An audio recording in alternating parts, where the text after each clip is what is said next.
Good morning, or depending when you're watching this, good afternoon, good evening, or good night. My name's Ross, and as always told, I had a voice radio, and tomorrow, ladies and gentlemen, is the start of something special. The North American International Championships are happening in Columbus, Ohio, and they seem to be one of the largest Pokemon tournaments ever. I think, in fact, the largest Pokemon tournament ever. There are over 1,500 Masters players in the Pokemon trading card game currently registered. That is nuts. So I thought, let's start getting ready. And what better way to get ready than to count down the top 10 decks that you should be expecting to see or play this weekend. And what I've decided to do is use the results from 5 recent large events around the world since the most recent legal set became legal to actually give this opinion, to work through these figures. So we're looking at Madison, Sheffield, Santiago, Mexico, and let's just call it SJ because I am not good at pronouncing that particular place. And that's where we're going in terms of results. So, almost made the list, but not quite SYLVEON. It's a great little disruption deck. You use SYLVEON GX here to just use Magical Ribbon. Search for any free cards. It's a disruption deck using cards like Crushing Hammer and Delinquent, for instance. You stop your opponent playing. Generally, you play a very, very like 1/0/1 thin line of Gardevoir so that you've got an option for if your opponent builds up one big attacker. Good deck, but it only got a top 16 in Sheffield out of these 5 events. That's all it managed. So in at number 10, ESPEON Garbodor. Now, it only got a top 8 finish in Sheffield, and that's all it's seen. But you've got Garbodor that blocks abilities, and as you're going to see through the rest of the list, with stuff like Malamar, abilities are fairly important right about now, not to mention Lycanroc's ability. Then you've got the Guardian's Rising Garbodor, which punishes you for playing item cards. It does 20 damage for each item in your opponent's discard pile. You've got a lot going on here. Then you bring in ESPEON GX, and of course you've got the Energy Evolution Eevee here, so you can evolve up straight away if you so wish. Go second, attach a Psychic Energy, you're off and rolling. And then you can either do 30 in Confusion for 1 energy, or you can add a double Colorless on there as well, and then you can be hitting 60 damage plus a little bit extra, 30 extra for each energy on the defending Pokemon, and then Divide puts 10 damage counters wherever you like. It's a good, versatile deck that runs on Psychic Energy, which means, of course, you're hitting Buzzwole for weakness, but it's just not got the power of most of the other decks on this list. If players don't play a lot of item cards, i.e. opening up Garbodor from Guardian's Rising, this just doesn't have the options. Also in at number 10, I'm not picking, you can't make me, Greninja, which I didn't think this deck was viable anymore. But as I'm sitting digging through results, it got 3rd place at Madison, and then it got top 32 in Santiago. It's hanging around, ladies and gentlemen. It is hanging around. I mean, you've got Greninja here that can use Shadow Stitching to turn off abilities, like we've said with stuff like Malamar, that's pretty big. Then, of course, you've got Greninja Break that, you know, you discard an energy from your hand, and it puts 6 damage counters somewhere on the field. You've got Frogadier to use water duplicates and get set up. This is a slow deck. It's prone to bricking. It shouldn't still be good. And yet, somehow, it's still seeing results, although I would not have the nerve to play this at the largest Pokemon tournament potentially ever. In at number 9, my boy Lapras. I'm a big fan of Lapras. Lapras is a basic water Pokemon, so you can use Brooklet Hill to give yourself a little bit of extra speed, and then you can use both Aqua Patch and Max Elixir to really accelerate energy onto here and get rolling nice and quickly. You do 160 for free energy, which with a choice band means you're getting 1-hit KOs on stuff like Buzzwole and Necrozma and Ultra Necrozma, which are going to be important because we expect them to be big Pokemon this weekend. Now, annoyingly, you're not quite hitting up to 210 with stuff like Zoroark, but then again, that's where we bring in Volcanion Prism Star, the other card that has made this deck quite so good. Discard a card from your hand to force your opponent to switch their active is nice, plus it gets a water energy and a discard for Aqua Patch, but also for free energy, 100 to the active, 20 to each of your opponent's bench. which then means hitting for 190 will get the 210 HP Pokemon, like Zoroark. Then we've got our first attack for 1 energy that draws 3 cards and helps us get set up. It's not had that much success, but it had a top 32 at Madison, a top 32 at Sheffield, and a top 32 in Mexico. This is an up-and-coming deck. In at number 8, ZYGARDE Lycanroc. Now, you are going to hear the same 4 Pokemon coming up again and again on this list, I'm sorry. ZYGARDE Lycanroc, many people argue, is an inferior version of Buzzwole Lycanroc, and maybe it is. But between Brooklet Hill to get set up, Diancie Prism Star to do a whole bunch of extra damage, then of course you can attack for just a double colourless energy, doing a whole bunch of damage while accelerating another 2 energy onto you. Then you've got some big attacks you can hit, and it's easier to get the energy on ZYGARDE than Buzzwole because you just use double colourless energy and then the attack. Add in the fact that you can use Bonnie to reuse your GX attack, which gives you immunity from EXs and GXs the next turn, and there is an awful lot of potential.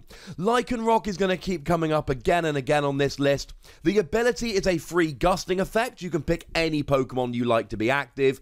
Then you add in Dangerous Rogue for 2 energy, doing 50 damage for each of your opponent's bench Pokemon, which is a wonderfully powerful GX attack.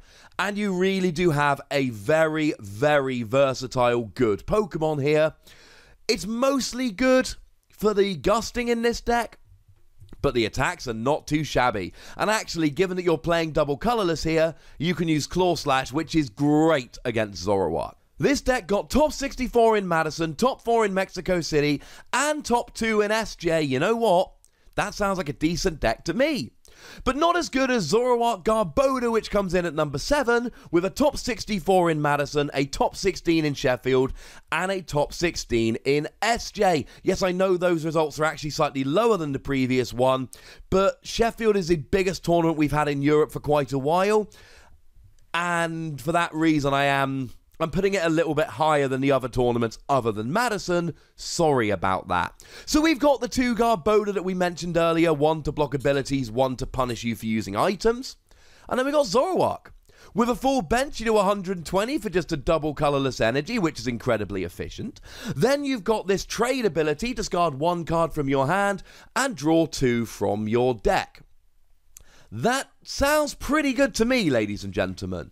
It is very consistent, it blocks abilities, it punishes you for using item cards, and it's just got a nice, decent attacker.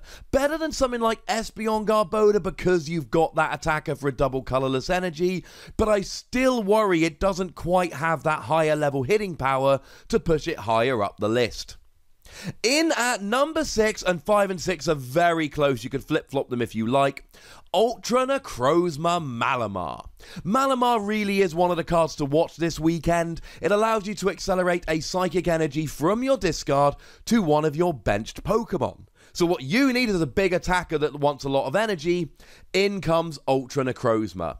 For a metal psychic minimum, you do 20 damage, discard all the basic psychic, 80 more for each energy you discard. If you attach and discard 2 energy here, you're doing 180. With a choice band, that's 210.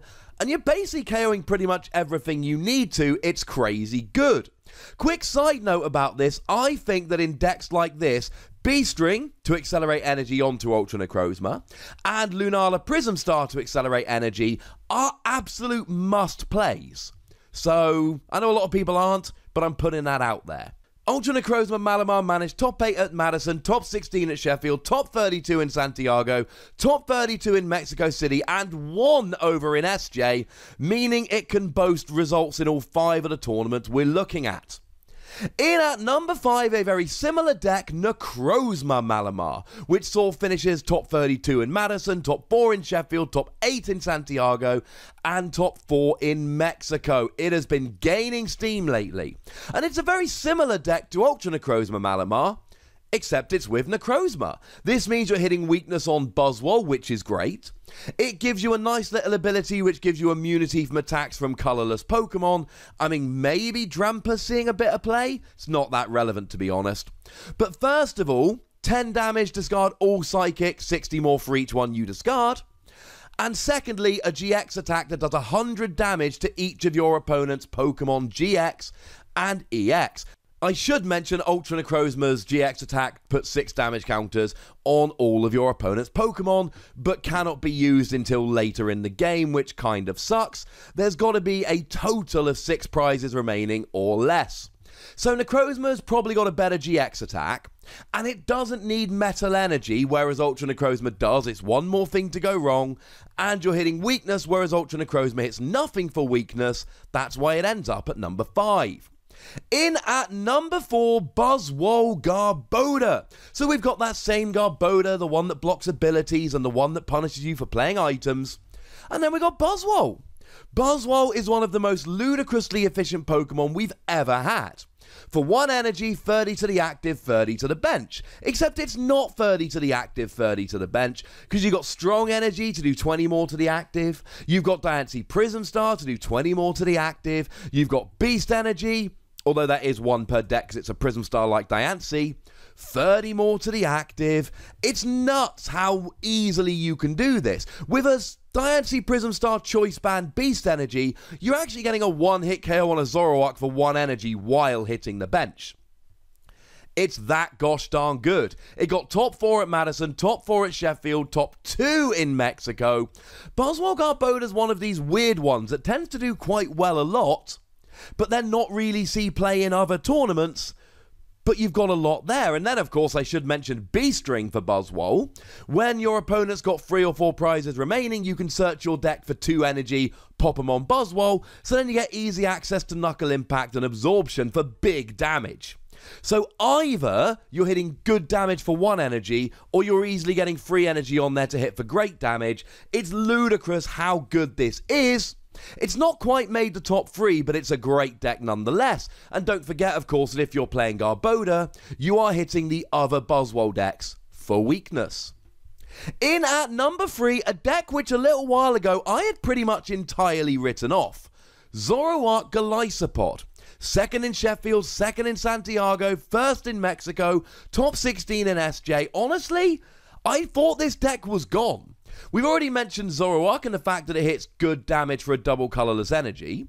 Now you're adding GOLISOPOD, 1 grass energy, 120 if you became active this turn.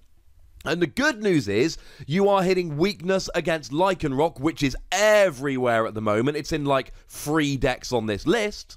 But other than that, you're 2-hit KOing. You're 2-hit KOing with Zoroark, unless your opponent's playing a Dawn Wings Necrozma, which to be fair, they might be in either of those Psychic decks we mentioned. And you 2-hit KO with GOLISOPOD, and then you use stuff like Ace Roller and maybe Max Potion to heal up. But you know what? It works. If you're not against a big 1-hit KO deck, you're probably going to end up winning. If you are, well, you're hitting Lycanroc for weakness, and you're probably going to be more consistent than your opponent, so you've always got a chance in every game here because of your consistency and your tricks. In at number 2, Zoroark Lycanroc. 1 in Sheffield, top 16 in Madison, top 4 in Santiago, top 16 in Mexico, top 8 in SJ. Zoroark Lycanroc. And there's nothing new that we haven't already talked about in this video. You've got Zoroark for the decent damage and the consistency with trade, and you've got Lycanroc with the gusting effect, the great GX attack, and the main attack, which isn't great but is good against other Zoroark. And it's just consistency and a big GX attack and then decent attacks all around. It's just that good. And I'm sorry, it just is that good. But it's not the number 1 deck. The number 1 deck is Buzzwole Lycanroc, which 1 in Madison, got top 8 in Sheffield, 1 in Santiago, top 8 in Mexico, top 4 in SJ. Since Forbidden Light became legal, this deck has not finished lower than top 8. And has won 2 of the 5 major tournaments since. It's that good. It's Buzzwole Lycanroc. We've talked about both of these cards in this video. I should at this point give a shout out to the non-GX Buzzwole, which for a single energy, if your opponent has 4 prize cards remaining, does 120, smashes Zoroark.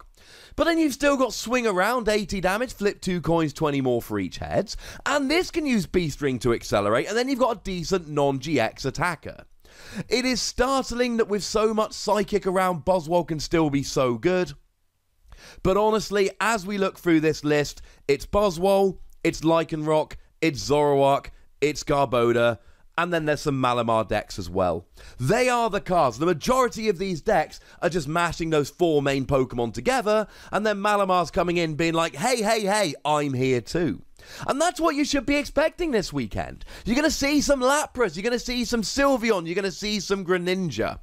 But mostly it's going to be Buzzwole, Zoroark, Lycanroc, Garbodor, and Malamar decks. But tell me, ladies and gentlemen, give me a prediction in the comments. Which deck do you think is going to be winning North American International Championships this weekend? Let me know. Go nuts, but be nice. Make sure you like this video, subscribe to this channel, follow me on Twitter at TheWassy, and Twitch for some live action at twitch.tv/PTCGRadio. If you want to support the channel, get some bonus podcasts and all of that, head on over to patreon.com/PTCGRadio, where you can do exactly that. But by far the most important thing, as always, is to look after yourselves until next time. Thank you very much for watching. My name's Ross, and you've been watching PTCG Radio.